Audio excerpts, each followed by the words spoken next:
معنی سبحان الله. الله دوست داره اینو بشنوه. سبحان الله، سبحان الله، سبحان الله. این جمله رو برای الله گفتن سبب پاکی خودت هم خواهد شد. یعنی سبب وصل تو و متصل شدن تو به ربت میشه. الله رو به پاکی یاد میکنید، سبب میشه که الله، چون تو دوست دارید که بنده الله پاک باشید، و همیشه میگه سبحان الله، سبحان الله، سبحان الله، سبحان الله، تسبیح خدا، تقدیس خدا. این سبب میشه که تو هم پاک بشید، وصل بشید. الحمدلله، ستایش خدا، حمد خدا. این جمله الحمدلله کل وجود تو اگر پر بکنه، وقتی میگی به الله الحمدلله با تمام وجودت بگی، چشم و دلت پر باشه، هیچ جایی وقتی که میگی الحمدلله احساس خلأ نکنی که جایی در بدن، در زندگیت خالی است. باید با غیر خدا پر کرد. کل وجود تو وقتی در بر میگیره، وقتی با تمام وجودت به الله میگی الحمدلله، این زیباترین جمله است که تو میگید.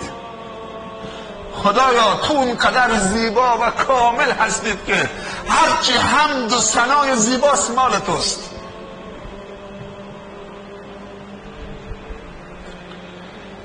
در بعضی روایت آمده که الحمدلله میزان انسان رو پر میکنه، ترازو رو پر میکنه. تملأ المیزان.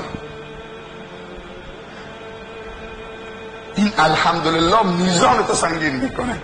میدونی معنیش چیه؟ یعنی شکر، یعنی خردشناسی، یعنی با وجود داشتن خدا در زندگی احساس تنهایی نکردن، احساس تنگی رسدوزی نکردن، احساس خستگی نکردن، احساس گله نکردن، شکایت خدا برای خلق خدا یا پیش خدا خلق خدا نکردن، یعنی راضی به رضای خدا.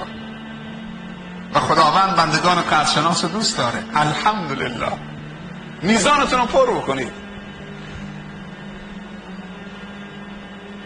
هیچ جمله تو زندگی انسان قدرتمندتر از این جمله نیست. الحمدلله. همیشه متعادلی، همیشه قوید، همیشه شادابید، همیشه شادید. هیچ موقع نقصی در زندگی احساس نمیکنه وقتی میگه الحمدلله. در هر دو حالت سر پایید، مستقیمید، معتدلید، توانمندید، چون تکیهگاهت اللهه. وگرنه دچار ضعف میشی. باور بکنید دچار ضعف میشی.